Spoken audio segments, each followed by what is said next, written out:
Olá! Esta é a 7ª edição do projeto Invisível, a revista sonora da Culturgest. O ponto de partida é a programação desta temporada entre setembro e janeiro de 2025. Nesta revista, mergulhamos na memória coletiva, na resistência e na liberdade em temas que emergem nesta temporada de programação e que sublinham a experiência humana em cenários de opressão e transformação social, do passado e do presente. Sou Moleca 13, sou do rap, do grafite e da arte educação. Sendo assim, podem me chamar de ambulante cultural. A paisagem sonora que vão ouvir ao longo desta revista fui eu que compus, juntamente com o DJ Ofá.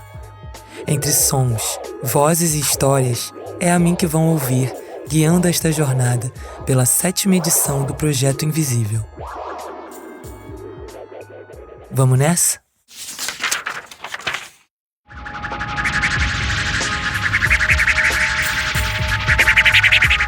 Nesta temporada, viajamos até Foz do Arelho, Peniche e Baleal, onde liberdade e resistência se encontram. Há 52 anos, nestes mesmos lugares, durante o Estado Novo, eram organizadas colônias de férias para filhos de presos políticos. Muitas destas crianças, marcadas pela clandestinidade e pela solidão, aprendiam a brincar pela primeira vez em liberdade. Marco Martins recupera algumas destas histórias no espetáculo A Colônia. Como surgiu esse espetáculo? Quem eram essas crianças? A jornalista Joana Pereira Bastos e o encenador Marco Martins partilham o percurso que os fez chegar a elas numa conversa especial no Dia Estudante. Eu, como jornalista de imprensa, estou mais habituada a escrever do que a falar. Portanto, vou ler-vos aqui uma coisa muito pequenina. O que ainda me causa grande admiração é como é que 50 anos depois do 25 de Abril há ainda tantas histórias que permanecem por contar sobre a violência da ditadura que o país viveu e que hoje ainda há, ou se calhar mais até do que nos últimos anos, quem tente branquear.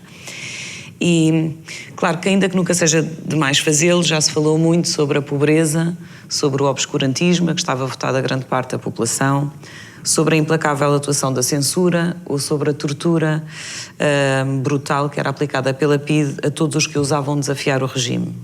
Mas muito pouco se falou ou se escreveu sobre as crianças que na altura cresceram nessa cultura do medo e as marcas profundas que muitas, depois de tantas décadas, ainda carregam consigo. As crianças que nasceram e viveram na clandestinidade, durante anos fechadas em casa, impedidas de sair à rua, de correr e de brincar. Aquelas que assistiram à prisão dos pais, que à força foram arrancadas dos seus braços e obrigadas a crescer com o vazio. As que estiveram presas com as mães, trancadas em celas estreitas e sombrias, sem nada para se entreterem, além de fazerem casinhas com o miolo do pão do pequeno almoço. As que foram entregues aos cuidados de estranhos e forçadas a despedir-se do pai e da mãe, sem saberem quantos anos passariam até poderem voltar a vê-los. As que sofreram com o estigma de serem filhas de presos políticos, postas de lado nas brincadeiras de rua por ordem das famílias dos amigos que proibiam os filhos de com elas conviver, e todas aquelas que com tudo isto adoeceram de tristeza, guardando no mais íntimo de si um trauma profundo que ditou em grande parte os adultos que são hoje. Essas crianças, a quem a ditadura roubou a infância, têm agora 50, 60, 70 anos. O país deve aos seus pais uma dívida de gratidão pela coragem, o sacrifício e a abnegação com que lutaram pela liberdade. Mas a verdade é que foram elas que pagaram o preço mais alto. E raras vezes lhes foi dada voz para contarem a sua história. Quando eu tive conhecimento, tinha sido realizada em 1972 e 73 uma colónia de férias para filhos de presos políticos. Fiquei fascinada e achei que que era urgente contar esta história. Foi através de uma publicação no Facebook, em que uma outra monitora pôs uma fotografia dessa colónia de férias. E eu não fazia ideia sobre aquela colónia de férias e fiquei absolutamente fascinada e então tentei encontrar o maior número de pessoas que tinham participado nessa colónia, quer os adultos que tinham sido então monitores, quer as próprias crianças, obviamente os adultos, que tinham participado. Para vos dar assim, uma ideia do que é que se passou nesta colónia, A primeira realizou-se entre julho e agosto de 72, nas Caldas da Rainha, e reuniu 18 crianças entre os 3 e os 14 anos, todas elas brutalmente marcadas pela prisão dos pais e com um passado de clandestinidade, sofrimento e solidão. Todas tinham de algum modo vivido dominadas pelo medo e até aquele verão, muitas nunca sequer tinham brincado com outras crianças. Como Manuela, de que o Marco já falou, que é uma das histórias mais impressionantes. Manuela cresceu, quando a entrevistou pela primeira vez, ela disse: eu cresci a sentir-me uma aberração. Quando ela nasceu, os pais, funcionários do PCP, viviam na clandestinidade. Era muito pequena quando lhe explicaram que tinham de permanecer escondidos, porque eram perseguidos por homens maus e qualquer passo em falso podia levá-los à prisão. Até aos 6 anos, Manuela viveu fechada entre 4 paredes. Não podia sair de casa e tinha indicações rígidas para não fazer nenhum tipo de barulho. Periodicamente, para não levantar suspeitas, a família ia mudando de casa. Só que isso era uma operação altamente arriscada e sempre realizada durante a noite. As mudanças de casa eram as únicas vezes em que ela saía à rua. Ela não conhecia a cidade de dia e nem sequer sabia que existiam outras crianças da sua idade. Ela nunca tinha visto outra criança. Uma noite, 10 agentes da PIDE arrombaram a porta ao pontapé e levaram os seus pais à força. Ela também foi presa, tinha 6 anos. Durante várias semanas, permaneceu numa cela de Caxias com a mãe. Lá está, sem nada para fazer a não ser os tais tijolinhos com o miolo do pão, em que fazia casinhas. Até que os avós, que ela nunca tinha visto, foram buscá-la para viver com eles, numa aldeia onde pela primeira vez conheceu outras crianças. O meu interesse no artigo, para além das razões evidentes de ser uma história que eu desconhecia e de ser um momento também pouco falado, porque é um momento que antecede, são 2 anos antes do 25 de Abril e fala das crianças que, filhos de presos políticos e que viveram muitas delas em clandestinidade, muitas delas privadas do contacto com outras crianças, privadas de ir à escola, e que viviam num mundo muito codificado, não é? Em que havia uma espécie de um fantasma, que era o fantasma do sistema totalitário onde eles viviam, não é? E que não permitia liberdade de expressão, liberdade política, vários tipos de liberdade, e a liberdade do corpo também, que é uma coisa que me interessa em particular, não é? E, portanto, estas crianças viviam, muitas delas, em espaços fechados, portanto, em particular, uma delas que me interessa mais, em que vai ser explorada mais do que na peça, que se chamava Manuela, e que viviam no espaço fechado da casa com os pais e com muito pouco contacto com outras crianças. E portanto, quando se dá esta colónia, é uma descoberta não só de uma identidade, porque uma construção identitária no sentido em que elas descobrem outras crianças que estão no mesmo lugar que elas, e nós conhecemos-nos sempre através do olhar do outro e da forma como olham para nós, primeiro pelos pais, mas depois pelos colegas, e neste caso são crianças que, como eu disse, que estavam isoladas e que de repente têm contacto com outras crianças que estão na mesma situação que elas e que viveram experiências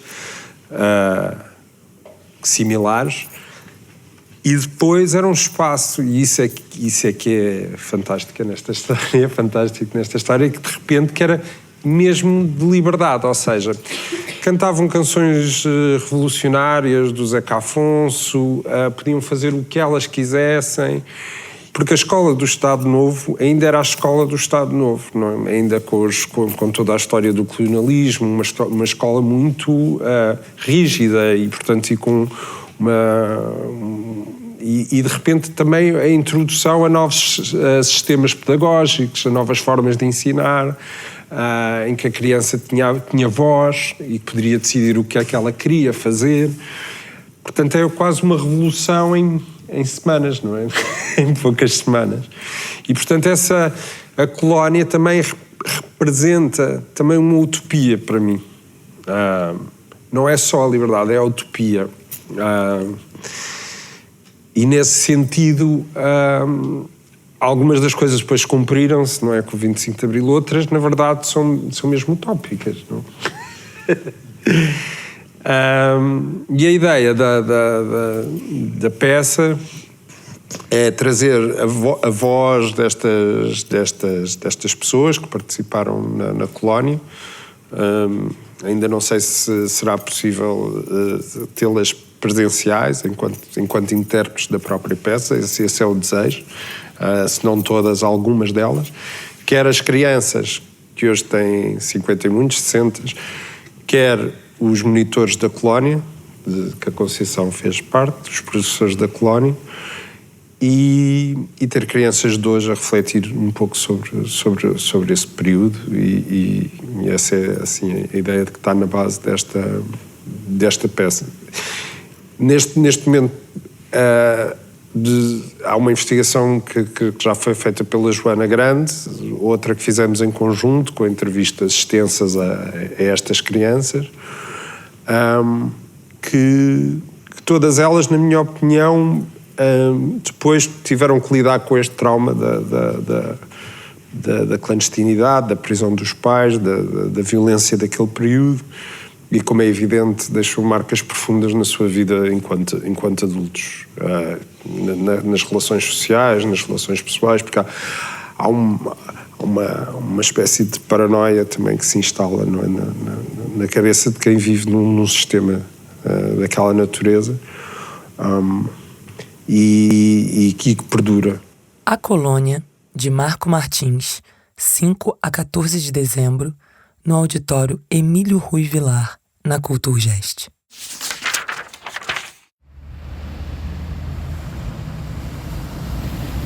Em princípio, o ruído é aquilo que nos incomoda, que perturba o silêncio e nos distrai.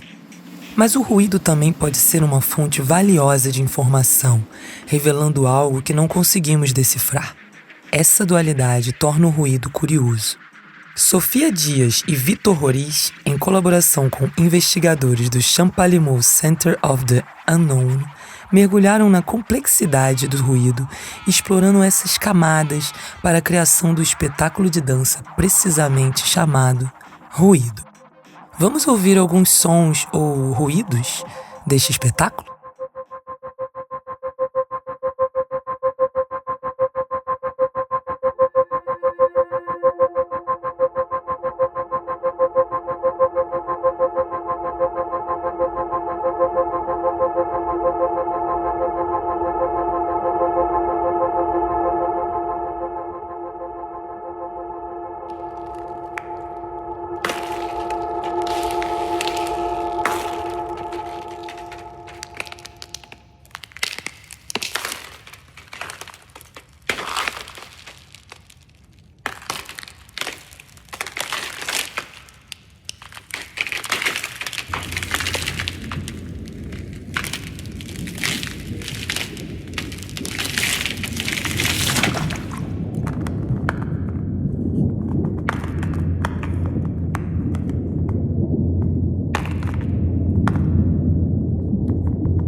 Ruído, de Sofia Dias e Vitor Roriz, dias 10, 11 e 12 de outubro, no auditório Emílio Rui Vilar, da Culturgest.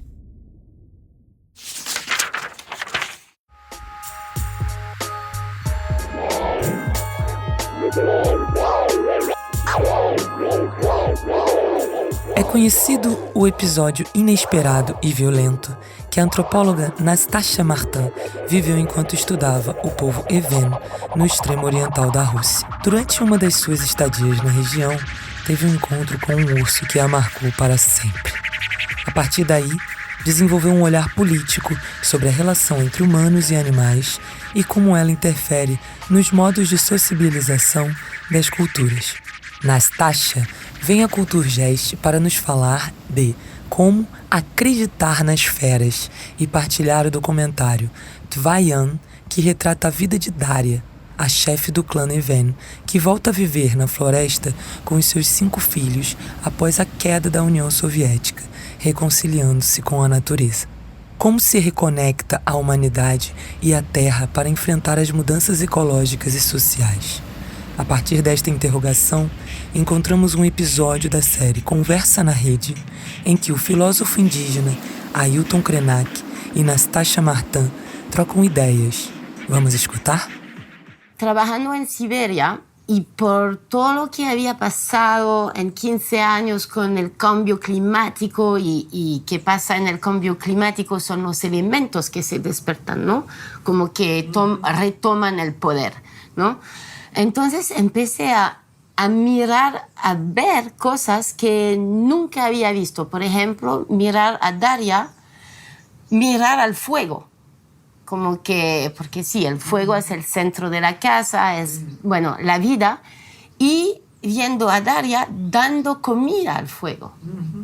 Y hablando con el fuego. Y en ese momento me di cuenta de que no lo había visto porque no lo miraba. Entonces le hice la pregunta, pero, entonces, ¿ese ser es vivo también? Y me dijo, claro que sí, es el principio de vida por sí mismo. La razón por cual tenemos que temerlo, que tener miedo, pero también que cuidarlo, ¿no? Que darle de comer para que se quede con nosotros y que no quema todo, porque es la vida y la muerte conjunto. Y entonces desde ese momento empecé a preguntarla sobre, pero ¿estás cantando por el río? Pero yo pensaba que, bueno, porque es un flux, ¿no? Pero no es una persona en el mismo sentido, no sé, que un oso, que un caribú, pero en ese momento me di cuenta que el concepto de persona no importaba más. Me dijo, no sé responderte si es una persona o no, pero escucha. Me puede escuchar y entonces las palabras que pongo en el mundo para el río tienen que tener una energía muy precisa, sí. Para que el río, lo mismo, no se pone rabioso, que no se pone... Esa cuestión de la rabia, como de algo que se despierta con rabia, me hizo pensar que nosotros en el mundo moderno nos olvidamos de la posibilidad de ese diálogo, no solo con los animales y con las plantas, pero también con los elementos. Y ahora que se está despertando muy fuerte son los elementos. Essa observação sobre a palavra dirigida a alguém, a uma entidade. Isso. Que naquele instante ganha pessoalidade, é uma pessoa, e que imediatamente depois volta à sua condição de entidade. Talvez pode ajudar a uma certa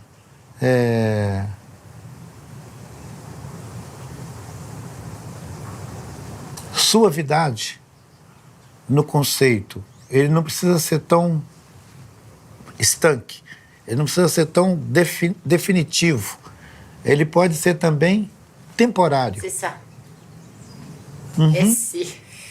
E o fogo, ele tem essa potência transitória. Em algum momento ele é segurança, abrigo, em outro momento ele é ameaça, ele queima tudo. É uma negociação permanente, né? Na língua Krenak, o nomear o instante do fogo, articula a palavra lenha, madeira e faísca. Chon é madeira. Chombek é madeira com faísca, com atrito, madeira com atrito. E para conversar com ele tem que falar o nome dele.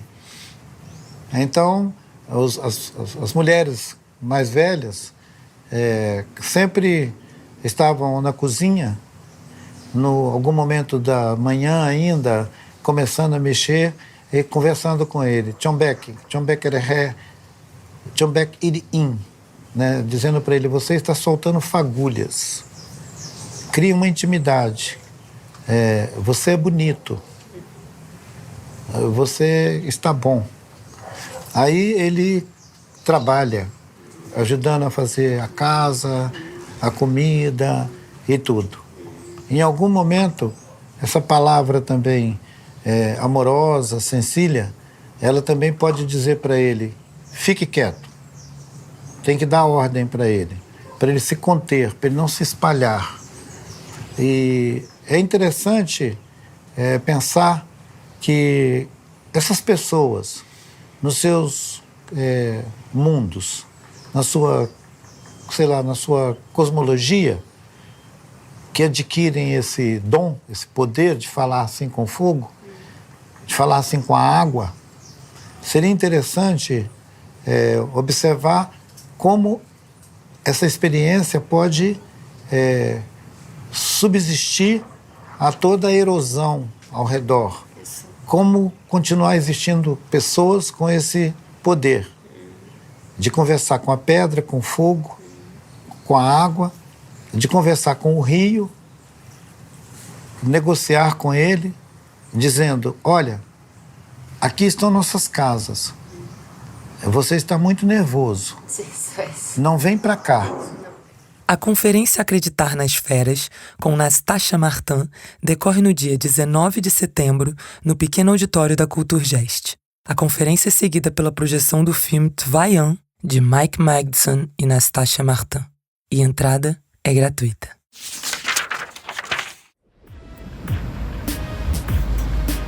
Há quem se dedique a experimentar, fundir, improvisar e misturar sonoridades de estilos musicais, como jazz, rock, metal e música improvisada. Com influências que vão desde a música clássica até o punk, The Right of Trio é sinônimo disso mesmo. Improvisação livre e criação de música tanto acessível quanto desafiadora. Em outubro, apresentam o álbum Amores Infinitos com composições e arranjos pensados especialmente para este concerto na Kulturgest. É o que nos dizem, sem desvendar muito, no meio de demos e ensaios. Olá, eu sou o Filipe Louro, dos The Right of Trio, a falar-vos um pouco deste projeto ainda invisível, que é o Amores Infinitos, o concerto especial que vamos apresentar na Kulturgest, no dia 31 de outubro.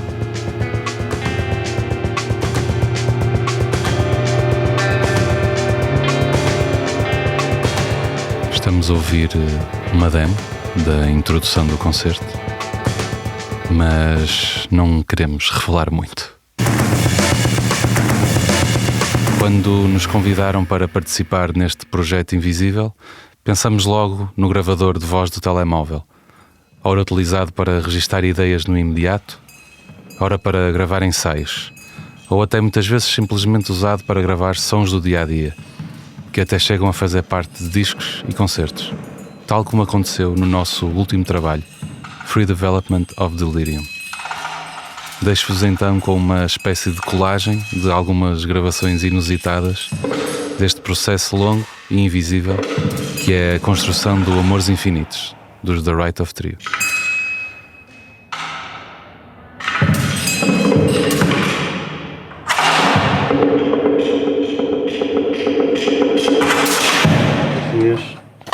Mas... Encravou. Isto era o afinador que eu tinha. Foi feito. É só afinador estroboscópio.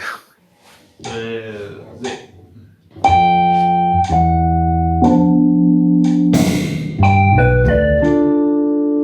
De 60 recursos a mais, vezes a raiz quadrada de 400. E eu? 3.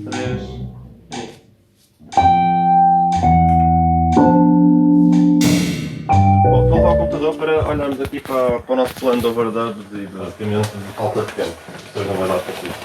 Como é que isto vai acontecer mesmo? Hã? Como é que isto vai acontecer tudo?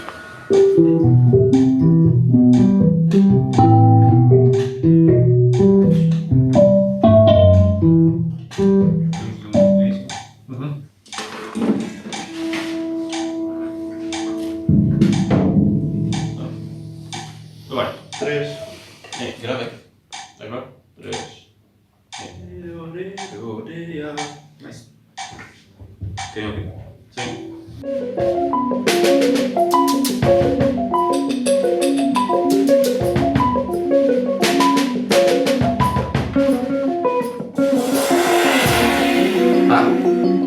Foca em mim. Estamos? Quantas coisas diferentes podem falhar? Sim. Porque senão implode. Completamente ridículo. Isto agora. Poder chegar ali. Deambulações, eu não vou armar.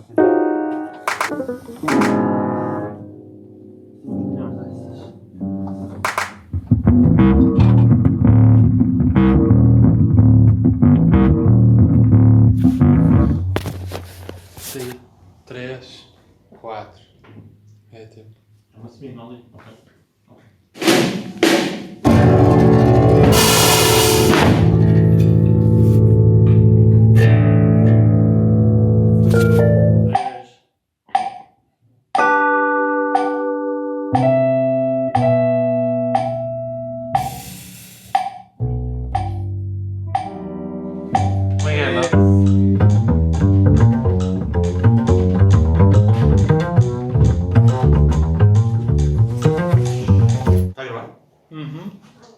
Está a grovar.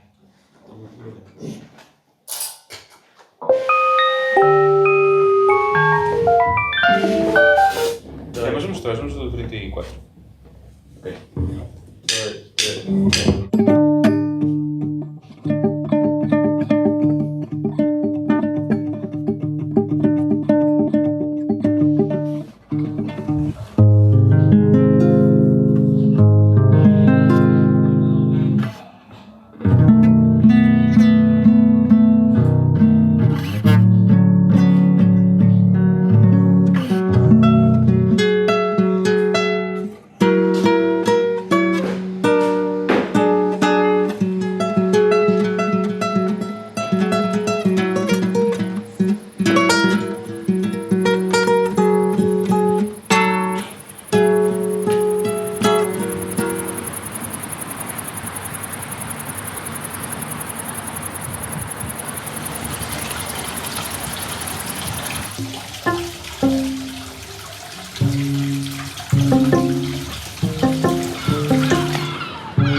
Isso mais à frente. Então, Então boot!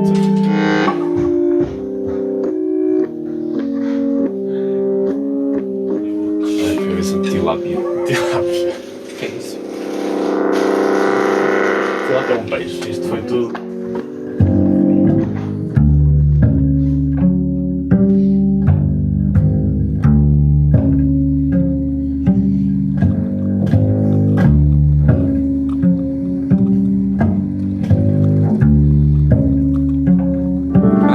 Grava do início. Grava do início. Grava o que fizeste nesta versão. Gosto. Esta é a versão. Claramente vai dar um biceiro, sim.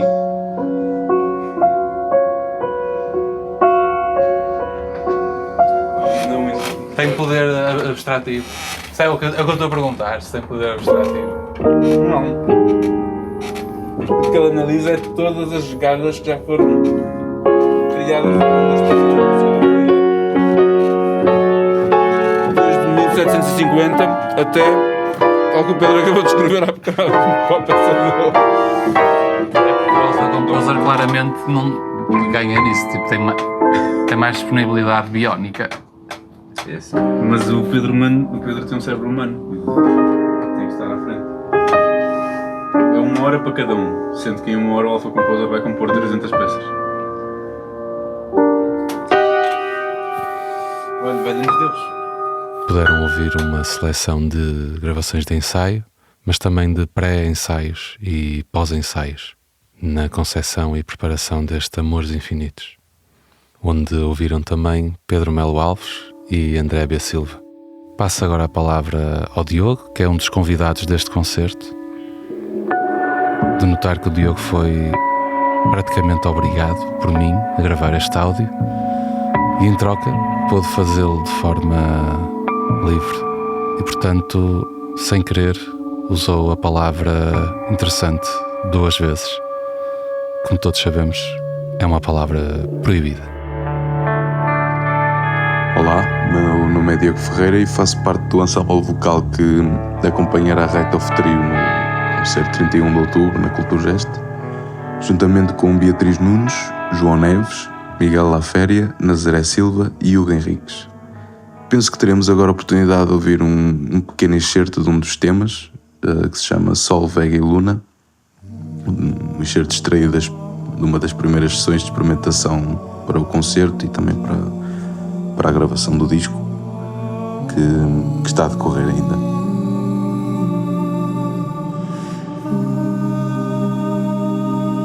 Acho que vai ser um projeto muito interessante por se tratar de arranjos de temas que inicialmente não tinham sido pensados para conviver com o ensemble vocal e também com momentos de improvisação, mas penso que no final vai correr tudo bem. Vai ser estou muito ansioso para esse concerto, penso que vai ser muito interessante.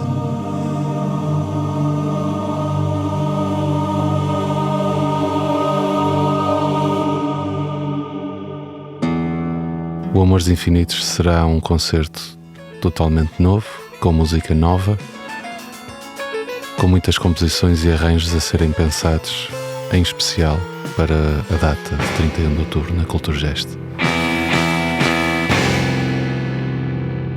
Amores Infinitos, de The Right of Trio, com André B. Silva, Pedro Melo Alves, Filipe Louro, acompanhados em palco por um ensemble coral de convidados muito especiais. Concerto Amores Infinitos de The Right of Trio, dia 31 de outubro, na Culturgest.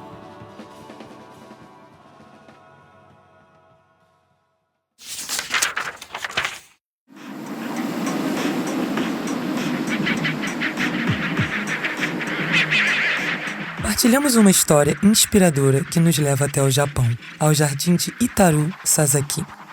Em 2011, após um tsunami devastador atingir a cidade de Otsuchi e tirar a vida de muitos, Sasaki criou uma maneira única de lidar com o luto e a saudade.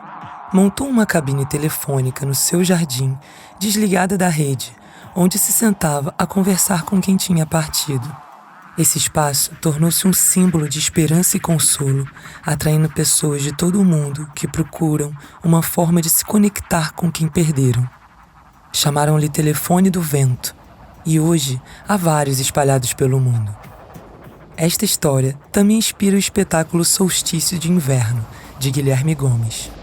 E pensando nisso, decidimos partilhar uma receita de como construir um telefone do vento, que o próprio Guilherme Gomes nos vai ler de seguida. O telefone do vento é um lugar onde as pessoas podem conversar com aquelas que já partiram. É um espaço de reflexão e de luto, onde as palavras não precisam de ser ouvidas por ninguém, além de quem as diz. É uma cabine telefónica desligada da rede, em Otsushi, num jardim alto com vista para o mar. Dependendo da altura do ano, está rodeado de flores ou de neve. E há outros, pelo mundo fora, em lugares muito diferentes deste. Inspiradas por Sasaki, muitas pessoas construíram telefones do vento um pouco por todo o mundo. Lugares de amparo e de recolhimento. E nos próximos minutos eu partilho convosco uma espécie de receita para que também possam construir um telefone do vento. Primeiro, os materiais necessários. Vão precisar de uma cabine ou de um pequeno abrigo, semelhante a uma cabine telefónica, ou uma estrutura de madeira simples, para garantir algum isolamento. Depois precisam de um telefone antigo, semelhante ao modelo GTE Automatic, utilizado até os anos 90, com disco rotativo ou com botões, conforme o estilo desejado. Não precisa de estar funcional, uma vez que o propósito é simbólico. Vão precisar de um suporte para fixar o telefone, e pode ser em madeira ou metal.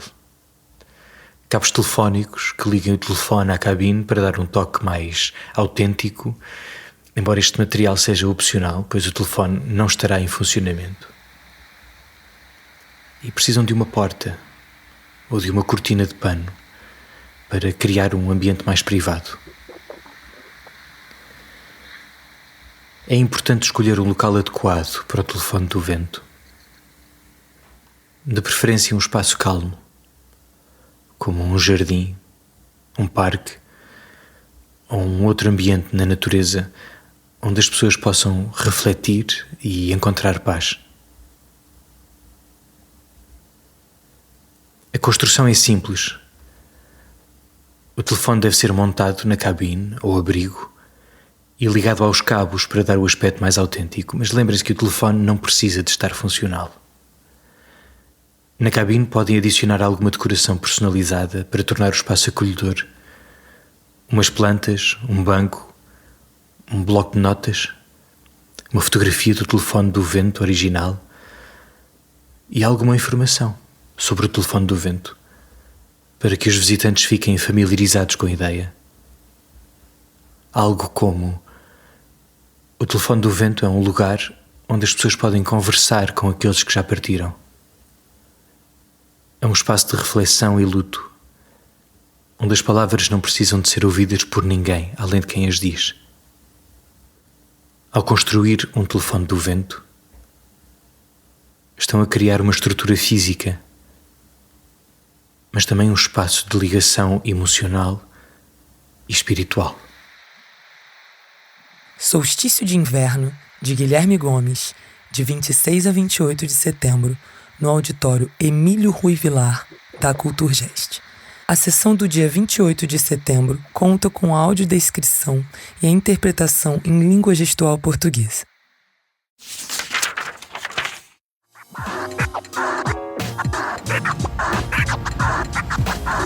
E se nos encontrássemos num labirinto cheio de texturas e cores?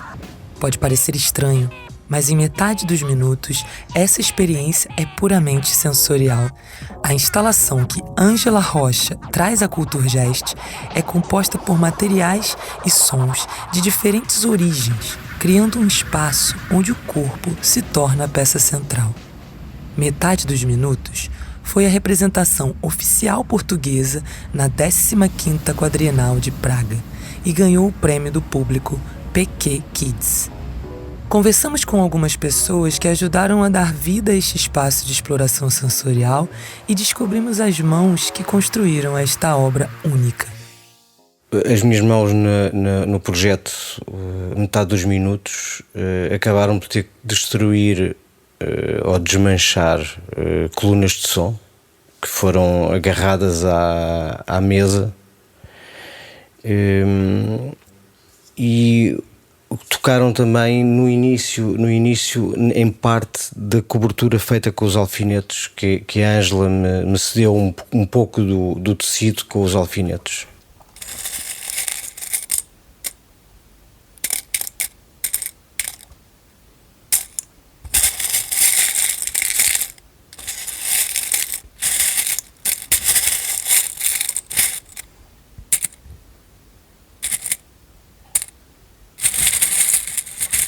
As minhas mãos construíram e teceram uma das portas do labirinto, uma espécie de alusão ao fundo do mar e às florestas, um lugar de fuga e de salvação, onde as texturas e os cheiros e os sons também são tão intensos que nos remetem para um novo início.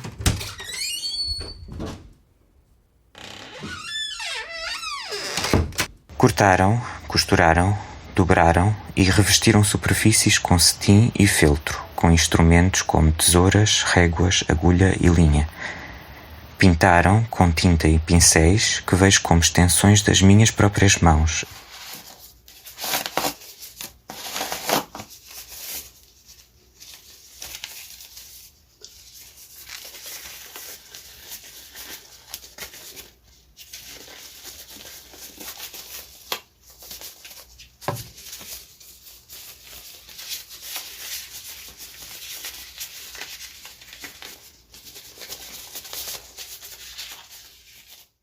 As minhas mãos no projeto dos minutos fizeram parte de algo muito minucioso. Elas passaram por todas as partes, é como houve um dedo meu em quase tudo. Quase tudo. Através da idealização da Ângela,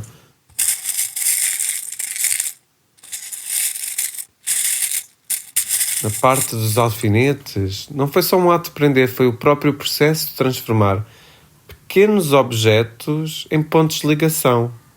Não se tratou apenas de usar alfinetes, tratou-se de uma montagem, de uma estrutura que foi além do visível.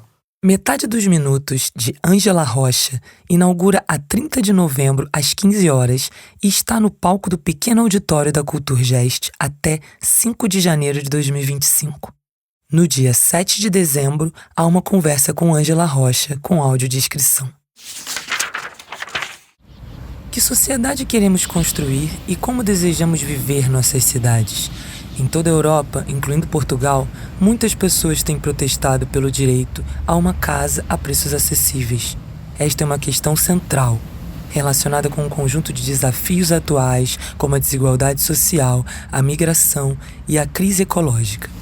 Na Culturgest, dedicamos um dia ao festival Uma Revolução Assim, Luta e Ficção, a questão da habitação. Uma iniciativa do Goethe-Institut Portugal, em colaboração com a Culturgest. A propósito, lembramos as manifestações em abril de 2023, numa reportagem da Rádio Renascença, quando milhares de pessoas saíram às ruas de Portugal exigindo apenas uma coisa: uma casa para viver com condições acessíveis.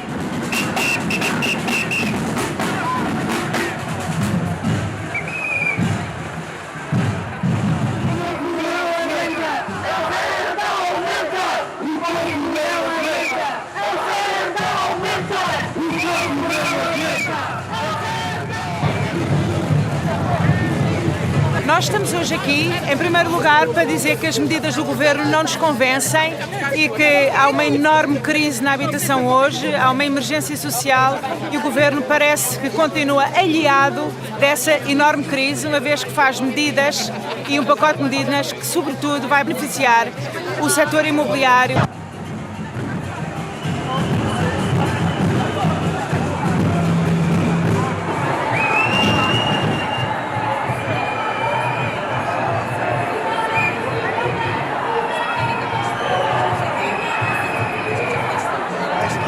é óbvio para toda a gente que tem e não tem casa que há um problema gravíssimo de acesso à habitação, desde estudantes a reformados, a pessoas que trabalham. Tenho estado envolvido com vários movimentos de luta pela habitação e todos os dias nos chegam histórias de gente que, por exemplo, trabalha e que é sem abrigo, de estudantes que têm as suas vidas hipotecadas porque se calhar não podem ir estudar para a universidade que escolheram, gente que é despejada porque afinal a sua casa vai para um alojamento local.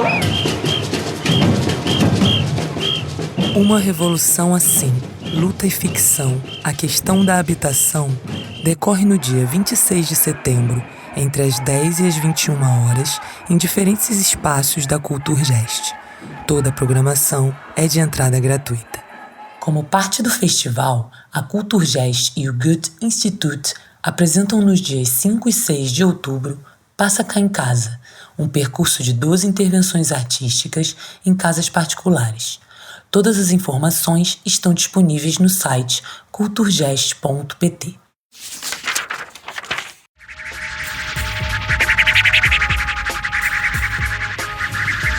Nesta temporada, temos acesso ao universo de Alexandre Estrela. Fenômenos naturais, comportamento animal e a noção de medo emergem em obras que combinam elementos visuais, sonoros e espaciais e desafiam a nossa percepção. É isso que nos traz a exposição A Natureza Aborrece o Monstro, numa seleção de obras realizadas na última década. Pedimos a Alexandre Estrela que partilhasse alguns sons, e agora vamos ouvi-los.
O que ouvimos? The Ultimate Relaxing Experience, uma peça sonora de 2006 de Alexandre Estrela, masterizada por Fernando Fadigas. A peça é feita a partir de amostras de áudio de estalos nas articulações gravadas durante sessões de quiroprática, e os áudios montados assemelham-se ao suave crepitar de uma fogueira. A exposição Natureza Aborrece o Monstro, de Alexandre Estrela, com curadoria de Bruno Marchand, está patente de 12 de outubro a 2 de fevereiro de 2025 na Galeria 1 da Kulturgest. Inauguração a 11 de outubro, às 22 horas.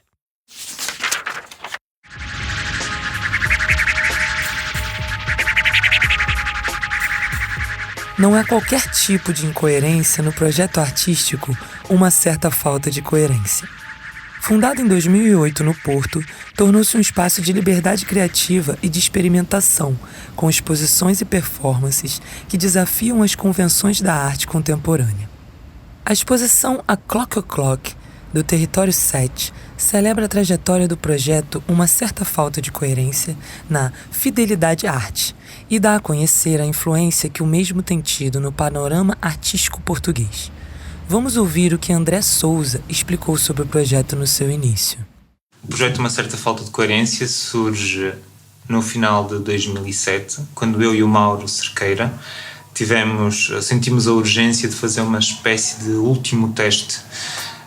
O projeto vem na continuidade de uma cena desenvolvida por artistas nos últimos anos, desde o ano 99, que os artistas da cidade estavam a desenvolver projetos deste género, e em 2007, quando tudo começa a ganhar mais visibilidade pública, e inclusive na imprensa, de imediato parece que começa a haver um desmoronamento dessa aparente comunidade que se estava a criar. E nós quisemos lançar esta questão novamente. Será que vai terminar aqui ou vamos continuar? E, então tivemos a urgência de fazer mais um projeto. Projetos nos quais eu tinha estado envolvido também estavam a terminar, por viagens, por deslocação das pessoas, por mudança de interesses, e houve essa urgência. A par disso, houve a descoberta feliz de um livro numa biblioteca chamado Uma Certa Falta de Coerência, um livro do artista Jimmy Durham, onde levantava muitas questões, e uma delas era que os artistas devem se ajudar mais uns aos outros. Estávamos em 2007, o texto era de 82, as questões são as mesmas. O texto começa questionando ou afirmando que não é grave que o Estado não apoie os artistas, o que é grave é que os artistas apoiem o Estado.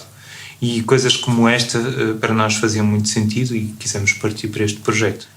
A Clock O'Clock, com curadoria de Uma Certa Falta de Coerência, está patente de 20 de setembro a 3 de janeiro na Fidelidade Arte, em Lisboa. A inauguração decorre no dia 19 de setembro, das 18 às 21 horas.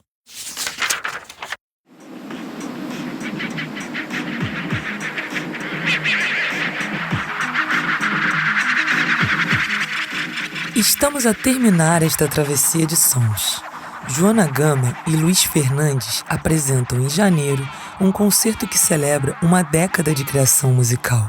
Com álbuns notáveis como Quest, Harmonies e At the Still Point of the Turning World e diversas composições para cinema, artes performativas e televisão, a dupla regressa com Strata, uma nova obra para piano, eletrônica e múltiplas camadas de sons.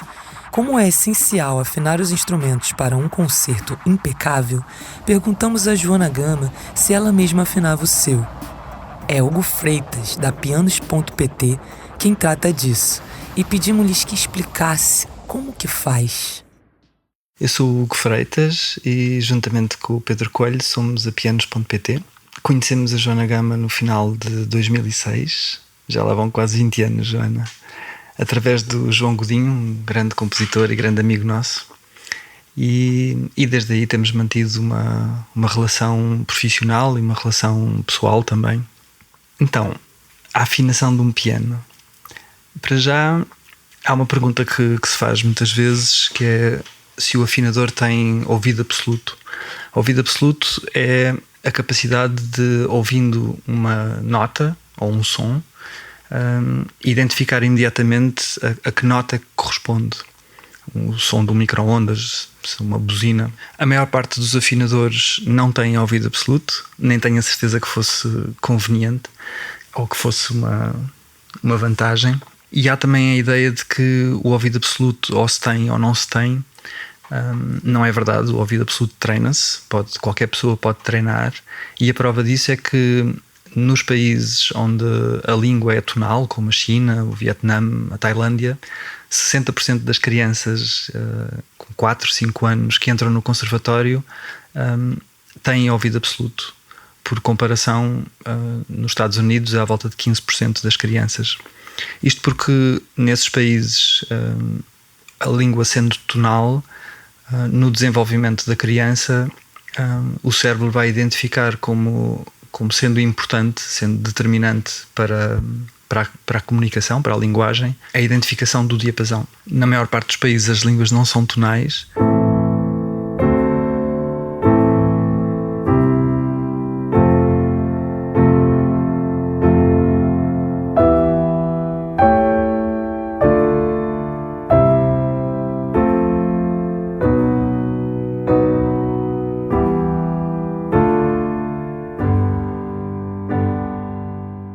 parte dos brinquedos, dos sons dos micro-ondas, das buzinas dos carros, não estão uniformizadas de acordo com o diapasão mundial estabelecido, que é entre 440 e 442 Hz, referindo-se ao Lá central, o chamado Lá 440.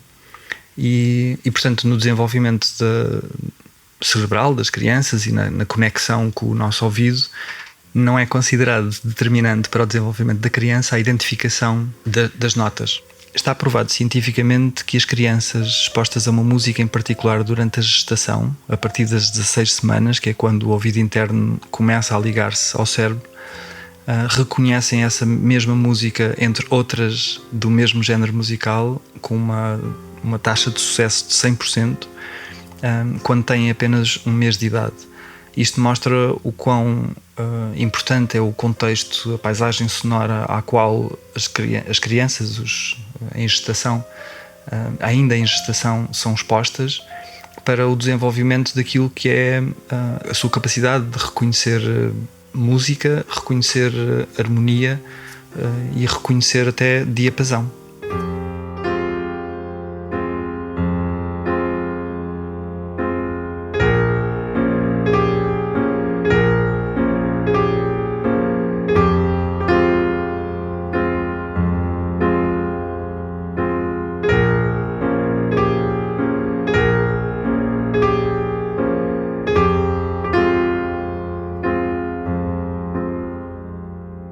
A afinação do piano aprende-se. Qualquer pessoa que não tenha uma dificuldade extrema de audição pode aprender.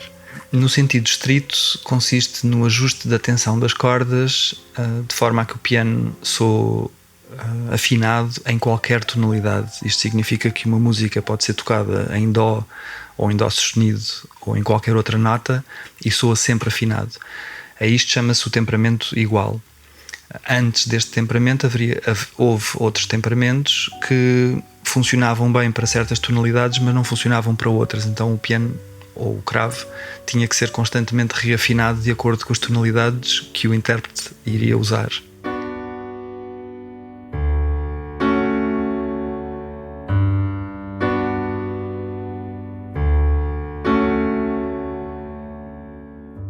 Na afinação, nós começamos por estabelecer o espaço, a distância entre as notas, entre os meios tons, mas porque a nossa capacidade auditiva não tem acuidade suficiente para, partindo de uma nota, identificarmos onde é que deve estar afinada a nota imediatamente a seguir, nós usamos intervalos que são mais harmónicos, como as quartas, as quintas e as oitavas, e a sequência, ou uma das sequências mais comuns para os afinadores começarem por afinar um piano, é começando em Fá,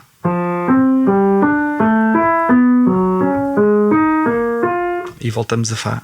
E a partir daqui já temos a chamada partição, que é a distribuição igual dos espaçamentos entre as notas.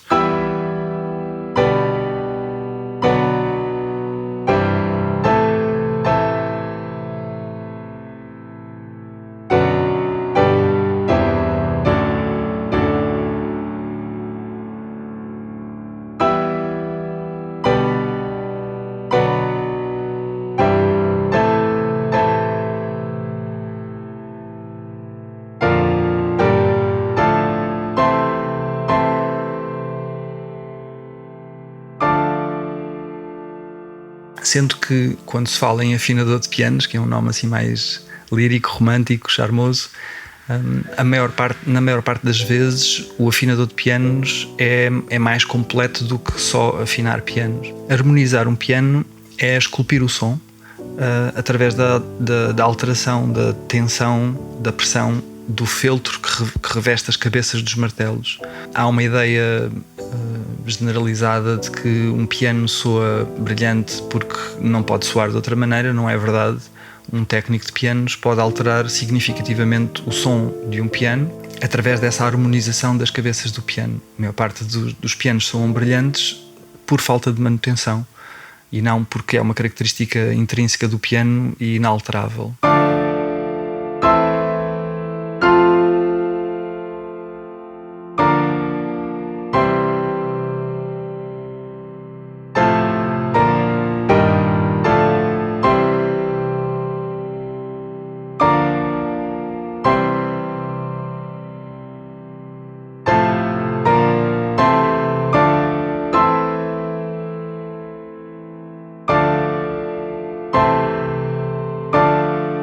Ainda sobre a afinação do piano, para que se possa tocar qualquer música em qualquer tonalidade e soar igualmente afinado, na verdade há uma série de pequenas concessões que se tem que fazer nos intervalos, na distribuição dos intervalos musicais, e a afinação acaba por ser uma desafinação concreta e rigorosa, e é um compromisso inevitável.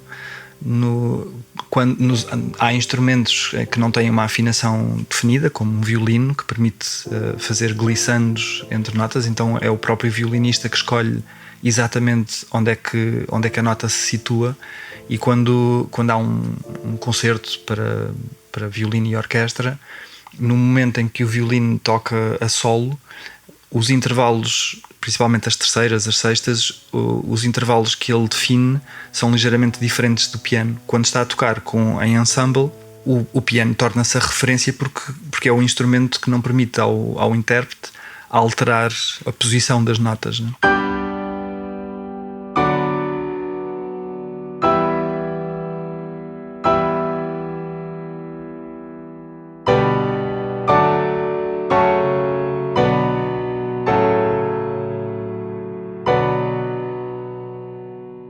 Embora haja alguma margem para a escolha estética do afinador em função do timbre do piano e do estado de conservação do piano e da acústica da sala, a afinação está desde os anos 20, 30, não só em termos de temperamento igual, como também do diapasão entre os 440 e os 442, ela está suficientemente normalizada.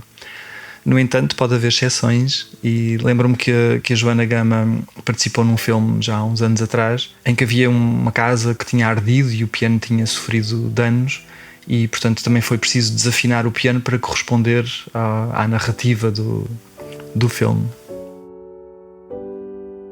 Concerto Strata, de Joana Gama e Luiz Fernandes, dia 31 de janeiro de 2025, às 21 horas, na Kulturgest. O projeto Invisível da Kulturgest contou com a participação de todas as pessoas que ouviram aqui, das equipes de comunicação e programação da Kulturgest e da pós-produção do estúdio Billy Boom. A ilustração foi feita pelo Pedro Lourenço e a paisagem sonora e a voz são minhas.